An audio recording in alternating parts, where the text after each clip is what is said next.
جب حکم آتا ہے فَاصْدَعْ بِمَا تُؤْمَرُ،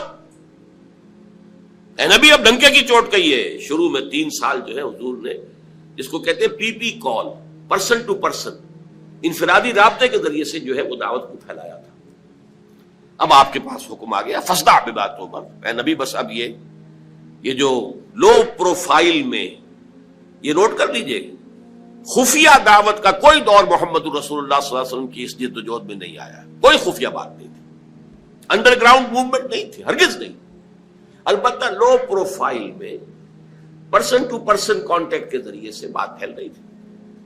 لیکن اب حکم آ گیا فَاصْدَعْ بِمَا تُؤْمَرُ، اے محمد اب ڈنکے کی چوٹ کہو جس چیز کا کہ تمہیں حکم ہوا ہے۔ پھر آپ کوہ صفا پر چڑھے۔ اب کوہ صفا جو رہ گیا ہے بیچارہ، وہ تو اس کا ایک سمبل ہے، علامت ہے جو باقی رہ گئی ہے۔ حضور کے زمانے میں وہ باقاعدہ ایک پہاڑی تھی، ایسی پہاڑی کے جس کے پیچھے کوئی لشکر بھی چھپ سکتا تھا، ایسی پہاڑی۔ بہرحال یہ چونکہ عرب کا دستور تھا، یہیں سے ہمیں ایک بات معلوم ہوتی ہے کہ دعوت کے لیے جو بھی آپ کے زمانے میں مروجہ ہوں طریقے، ان سب کو اختیار کرنا۔ ہاں اگر کوئی شرافت کے یا حیا کے منافی کوئی شے ہے تو اس کو اس میں سے ختم کر دیا جائے، لیکن یہ کہ جتنے بھی ذرائع ہوں ابلاغ کے جو موجود ہوں آپ کے وقت میں، وہ آپ کو استعمال کرنے چاہیے۔ جب حکم ہوا فَاصْدَعْ بِمَا تُؤْمَرُ تو آپ نے رواج کے مطابق یہ شکل اختیار کی۔ رواج کیا تھا؟ عرب میں آپ کو معلوم ہے کہ قبائل ایک دوسرے پر حملہ کرتے رہتے تھے، غارت گری ہوتی تھی، لوٹ مار ہوتا تھا۔ تو اگر کسی کو یہ اطلاع مل جاتی تھی کسی قبیلے کے فرد کو کہ فلاں قبیلہ ہم پر حملے کا پروگرام بنا رہا ہے، اور ہو سکتا ہے آج ہی رات کو، اور رات کو بھی نہیں، وہ جس سے آپ کہتے ہیں small hours of the morning, اس میں وہ آ کر حملہ کیا کرتے تھے 2 3 4 بجے، جبکہ نیند کا انتہائی غلبہ ہوتا ہے لوگوں پر، وہ سوئے ہوئے پر آ کر اچانک ٹوٹ پڑنا،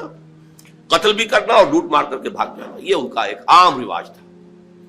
تو جس کسی کو اطلاع مل جاتی تھی کہ قبیلہ جو ہے اس طور سے حملہ آور ہوا چاہتا ہے، وہ کسی بلند مقام پر چڑھ جاتا تھا،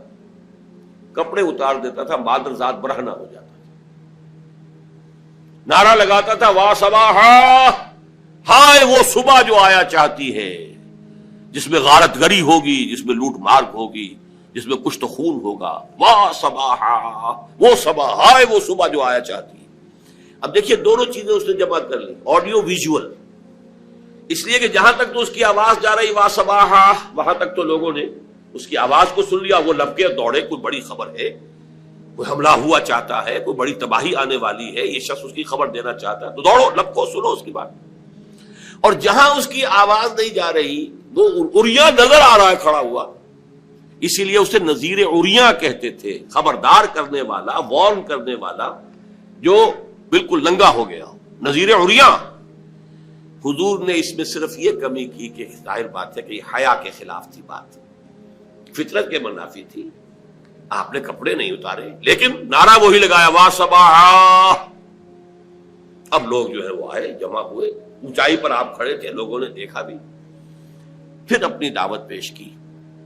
اور آپ کے علم میں ہے یہ واقعات تو سب جانے بوجھے ہیں کہ اس مجمع میں سے سگا چچا بولتا ہے تبا لکا لہذا جمعتنا، تمہارے لیے ہلاکت اور بربادی ہو، کیا تم نے اس کام کے لیے ہمیں جمع کیا؟ ہم سمجھے تھے کوئی واقعی خبر تم دینے والے ہو، تم کوئی بات بتانے والے۔ اور نوٹ کیجیے جو میں نے عرض کیا تھا، وہ پہاڑی کتنی بڑی تھی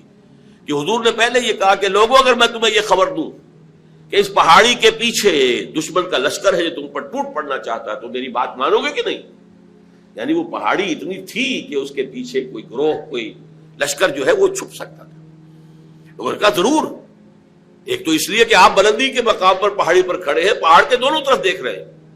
اور دوسرے یہ کہ آپ نے تو کبھی جھوٹ بولا ہی نہیں، آپ صادق الامین ہیں۔ یہ پہلے گواہی لے کر آپ نے بات کی ہے اپنی،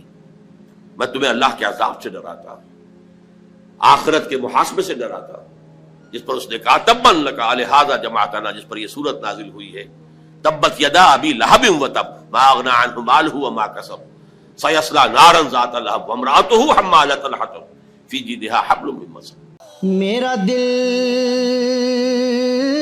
برماہی نہیں آیا،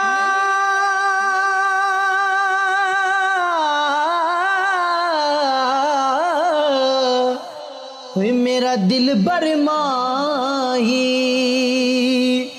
ਐਵੇਂ ਬੋਲ ਨਾ ਝੂਠੇ ਅੱਖਾਂ ਤੂੰ ਝੂਠਾ ਤੇਰੇ ਓਏ ਬੋਲ ਵੀ ਝੂਠੇ ਤੈਨੂੰ ਤਾੜੀ ਮਾਰ ਉਡਾ ਤੂੰ ਝੂਠਾ ਤੇਰੇ ਬੋਲ ਵੀ ਝੂਠੇ